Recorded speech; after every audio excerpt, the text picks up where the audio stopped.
Greetings, everyone. I'm Dr. Warren Smedley. This week's short video is in preparation for our next quality team workshop on gaining confidence in making presentations and facilitating meetings. Today, we're going to do a quick review of some key points from last week, share a technique for confidently handling questions and answers, learn a formula for sharing your opinion, and give you a brief assignment that you should bring with you to our workshop next week. Quick reminder of some of the ground rules that we set last time we were together. Just as a reminder, you want to create an environment that allows people to ask questions. So when you're leading a meeting or a presentation, make sure that people feel comfortable asking questions.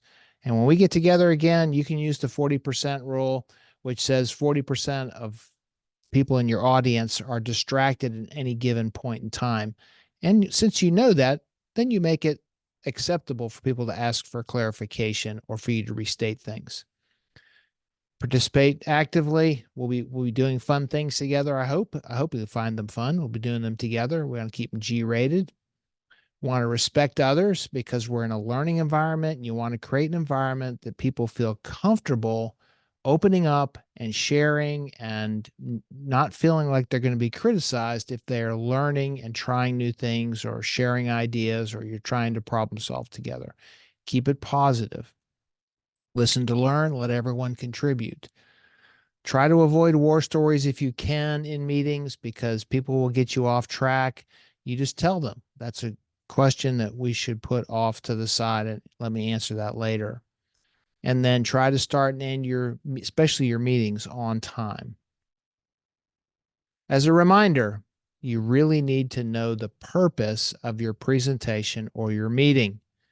It's really important that you focus on that purpose and build your entire structure of your presentation, the entire structure of your meeting around the objective that you set for that particular situation. Presentations and meetings are done differently. That's fine, but please be prepared. Don't wing it if you can avoid it. Sometimes we can't avoid that. That's fine. When we can avoid it, let's be prepared. Don't wing it. Remember, what's your purpose? Is your purpose in this particular setting to educate or gain understanding for your audience, to be educated or to gain understanding? Are you trying to get their cooperation? Are you trying to get people to take a specific action? Are you trying simply to inspire? Or are you trying to persuade someone? All of these have a different perspective that you'll take in a different structure for your presentation. Remember, people also have short attention spans. They want to be what I call edutained. They like to be educated, but they also like it to be interesting, lively, and fun while they're doing it. So to the extent that you can do that, remember that people have short attention spans and they want to be edutained. Know your audience. We talked briefly about this. If anyone wants to go into detail about the DISC profile, I know many of you have done this, so you've had the opportunity to look at this personally. And perhaps as a team, I find this to be particularly helpful. Again, there are really two big dimensions on this, the up and down vertical. You'll see at the top, it's people who think fast, make decisions quickly. They want information quickly. They want to get through things fast. Down on the bottom, people who think more deeply, slowly, thoughtfully, carefully. They want more information. They want more time. On the horizontal dimension, you have people that on the left-hand side are more fact-oriented. Give me lots of facts. Give me lots of information. And on the right-hand side of the horizontal side of this are people-oriented. So they try to influence their world through people, and people are important. When you're putting your presentation together or you're putting your meeting together, think about who the audience is and design your meeting or presentation for their needs, not simply for your needs. We frequently make that mistake as presenters or meeting facilitators. We make it for ourselves, and we fail to think about how our audience is going to receive our information, how our audience will hear it, what they need, and how we can get, again, to our purpose, which is the whole point of having a meeting. So we've gone through this before. You've got the directors, You've got the analyst or conscientious type of individuals, the influencers, the stabilizers. They all have a different perspective that they're coming from. They hear things differently. They need different things in order to make decisions. Some basic principles when you're leading a meeting or talking to people. Adults need to understand the purpose and objectives of the meeting or the presentation. You need to let them know why you're doing this. The environment should be friendly, relaxed, to the extent you can make it multisensory. That helps. People learn in different ways, they hear in different ways, and to the extent that you can be visual, auditory, and perhaps even kinesthetic, allowing people to do things, that's helpful. Adults should be encouraged to participate and accept responsibility for being engaged. They shouldn't be sleeping like this gentleman in the picture. Presenters should relate to and make use of audience experience. This is a situation where you're going to find yourself frequently in a room with people that are brilliant and have lots of interesting things to contribute. Don't be intimidated by that. Let them contribute. That's fine. That's a good part of problem solving and quality improvement.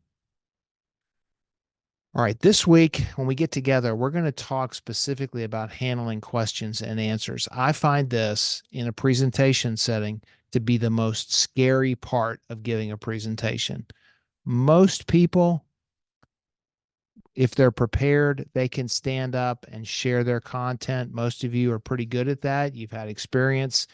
It's okay to prepare your content and stand up and share it. Where it gets really scary is when somebody asks a question, because you don't control the questions that people ask and they're expecting an answer back from you. So here are some techniques I've found to be particularly helpful at giving you confidence and letting you stay in control during the questions and answers time. Some guidelines. Number one, give your audience time to think. Typically, questions and answers come at the end of a presentation. So if you get to the end of your presentation and there's time and you ask for questions and answers, or you allow time for questions and answers, give your audience time to think. It's okay to have silence. Silence is okay. Let them think. Make them think. A suggestion for you is not to grade questions. You'll hear this all the time. People will say, "Oh, that's an excellent question," and then they'll go on to answer that question.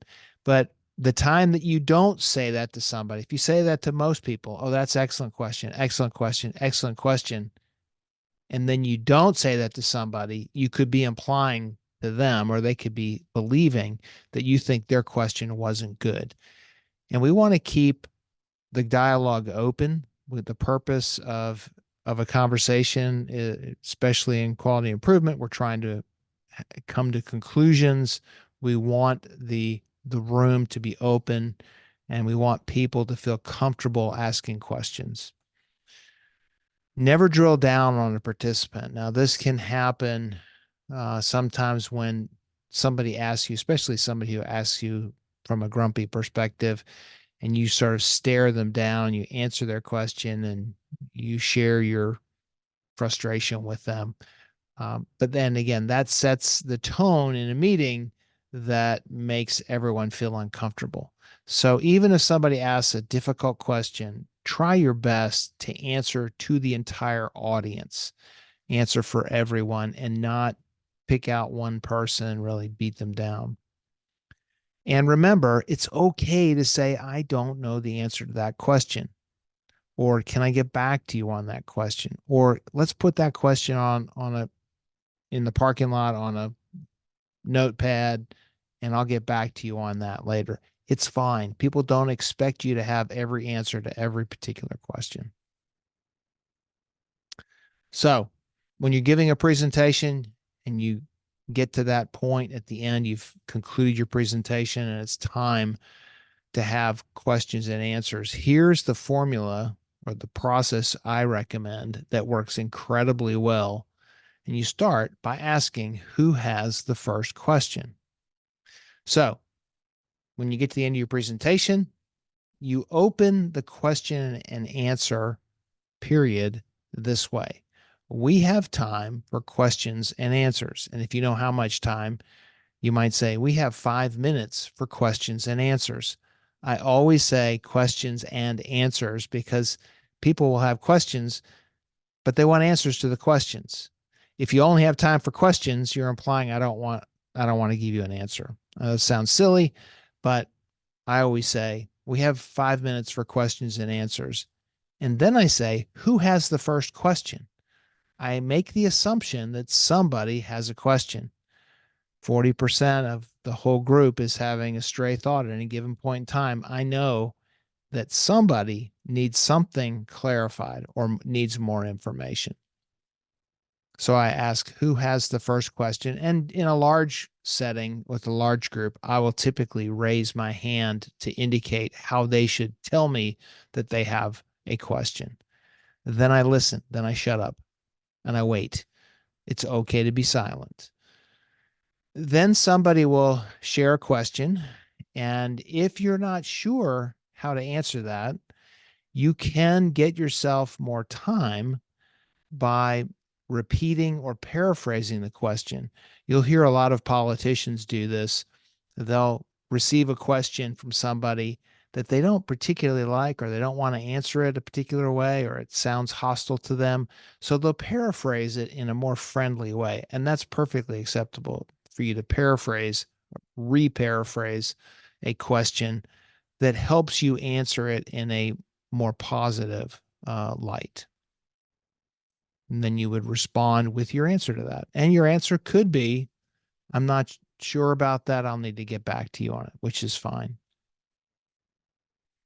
In some cases, there will be no questions. Or maybe there's only one question and you have 5 minutes and the one question comes out and you finish that and you still have time left. It's always good to have a few questions in your back pocket, in the back of your mind, so that if there are no questions, you can say, in preparing for this, I anticipated that someone would ask this particular question. And then you state your own question and you answer your own question. It's a great way to add content or add a perspective, especially when time is short. When it's time to end the questions and answers period, you're watching the clock or somebody tells you you're close to the end, you would say, we have time for one more question. Who has the final question? And again, I'll probably raise my hand in a large room. I would raise my hand. Who has the final question? And then you take that final question, you provide the answer, you would restate your closing points because people will remember what was talked about last. So you want to make sure in a formal presentation that you restate your closing points or the important parts. Now let's talk briefly about something we'll do together in our next meeting, and that is a technique for you to share your ideas with power and confidence. We call this the STEPS formula, or the steps to sharing your ideas with power. And this is another area where it gets difficult, especially when you're trying to problem solve or you're in a setting where you're working in a large group and you're trying to find an answer to a or a solution to a problem. And different people have different ideas. Sometimes people have an idea that you like, sometimes they have an idea that you don't like or that you disagree with. And when people have disagreeing opinions, that can, if they're not handled correctly, that could shut down a conversation. And that then ruins your ability to achieve the objective of the meeting. So remember, this is a reminder, the objective in any business conversation is always to achieve the main purpose of that particular discussion. So if you're having a meeting, you have a purpose in mind, you want to keep the conversation flowing, you want to keep the environment open, you want everybody to feel like they can contribute, even if the discussion's getting a little bit heated. When people offer differing opinions or solutions, you need to keep the conversation open. You need to keep it cordial. You need to keep it productive so you can solve for the problem or whatever it is. So here are the steps. S stands for stop. So don't rush into an answer. Somebody shares their opinion. Don't just immediately rush into saying something and then regret having said the wrong thing. So it's stop and then think. This takes place in your mind, not on your tongue. Think clearly about what your opinion is. What do you think about what was said? What do you believe about it? Why do you believe that? Think of an example or evidence that would support your position. What's an example? Something you've experienced is strong, or some other piece of evidence that you can share to support why you think differently. Then you're going to present your example, and then you're going to state your opinion. But that's the last thing you do. You do it at the very end. This is harder than it sounds. You state your opinion at the very end. People are really good about blurting out their opinion, and then it shuts down a conversation. So this formula works particularly well, especially in a heated situation. Please think before you speak.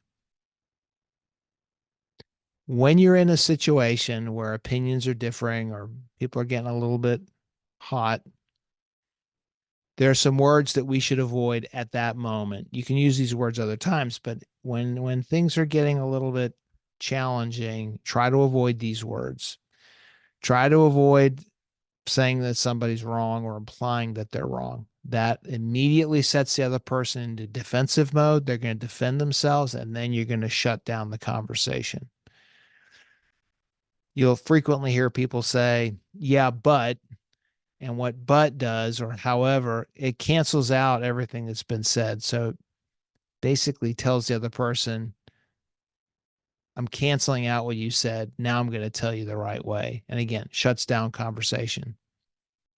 Should, using the word should in a difficult situation, you should have, they should have, that tends to place blame and again puts them in a defensive situation and a position, and you're going to shut down the conversation. You made me, placing blame. We don't want to place blame on people. The word, the use of the word always or never, people will get when they get really hot under the collar. They'll say, well, you always do this or you never do this. Those are extremes, and you can get yourself in trouble very quickly. Because if you tell somebody you always do this or you never do this, and they find one example that is counter to what you just said, only one time out of 1,000, and then you're incorrect. So try to give the accurate numbers, not always and never. And then using the words I can't shuts you down. It makes you feel like you're defeated. So try to avoid self-defeating talk as well. So you've got differing opinions. You're thinking about words to avoid. You're thinking about what your opinion is. You're thinking of an example, and you're getting ready to start sharing your example. So let's also consider using a cushion between what the other person has shared and what you're about to share. And by cushion, that means using a comment that acknowledges the other person, that provides dignity to the other person, and it really softens your communication because it's going to differ with theirs. So we'd use things like, I see what you're saying. I hear you. I understand you. Let's consider, or have you considered? I appreciate what you're saying. Have you considered? What would happen if we did this or we tried this? Compare that idea with this one. It's a softer way to launch into your example. Again, trying to keep the conversation open so that we can solve that particular problem. And a reminder, we talked about evidence last time. Evidence defends your position. Just like in a court of law, you present evidence to defend your position. And that could be demonstrations, examples, facts, exhibits, some named expert, data that you have, stories. I like stories when we can do stories when they fit in, but use evidence to the extent that you have it to defend your position on this particular opinion that you have.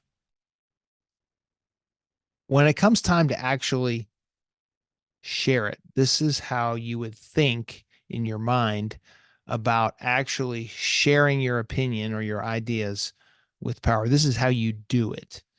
So the first part, think of this as an hourglass with the top half being thinking and the bottom half being saying. So you're going to start by thinking before you say, before you speak. And in the middle, if it's appropriate and it's necessary, put a cushion in between what you think and what you say. So when you start this, somebody's just shared an opinion, it's different than yours. You're going to, in your mind, say to yourself, what do I think?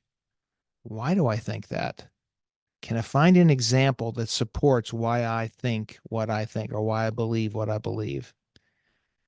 When you're ready, you are going to reverse this and do the exact opposite, the same thing, but it's these same three things, but in reverse order. So you're going to present your example. Part of the steps formula, present your example, share the example, start with the example. Don't start with your opinion. Start with the example. Share the example. Then this example shows, and you can explain what that example shows. And then you say, therefore, I think, and here's my opinion. You share your opinion. It's the last thing you do. This is the strongest way to share a different opinion and to get people to listen. So if you haven't shared your opinion yet, they're listening to your example. They're listening to what that example means or shows. They don't know what your opinion is yet. They're listening to you. If you start out with your opinion and they don't like it, then they shut down. They don't listen to your example. They don't listen to your evidence. This works incredibly well if you can do it. It's hard to think first and share an example first, but we'll practice it together when we get together. So for our next class, an assignment in preparation for the following week, but we're building towards making presentations. So we're going to ask you over the next several days to think of a valuable lesson that you've learned, a work lesson that you've learned. Everyone on this team is experienced. You've all had valuable lessons that you've learned, and those lessons can be shared with others to help them with their job. So think of a lesson you've learned that would be beneficial to share with others in your line of work. Choose a specific personal work experience where you learned a valuable lesson that would be helpful for others to hear. So it's personal to you and you learned the lesson. Briefly write down 3 to 5 important facts about your experience. This, as we talked about last time we were together, this is your evidence. This is how you put your talk together, your presentation together. And then write down what you think your audience should do as a result of hearing the lesson you just shared. When you share this lesson that you've learned, you're sharing it with the hopes that they'll learn something from it. So, what do you think that your audience should do as a result of hearing the lesson you learned? So, if you stuck your hand on a hot piece of equipment and you burned your fingers, and your lesson is don't touch the hot equipment, you want the audience to not touch the hot equipment so they don't burn their fingers. Something to that effect. So you're going to make brief written notes, just bullet points. You can write it out if you want to, but just brief bullet points. We'll discuss what you've chosen to make sure everybody's on track together. And that's it for today. Look forward to being together with you next week. Thank you.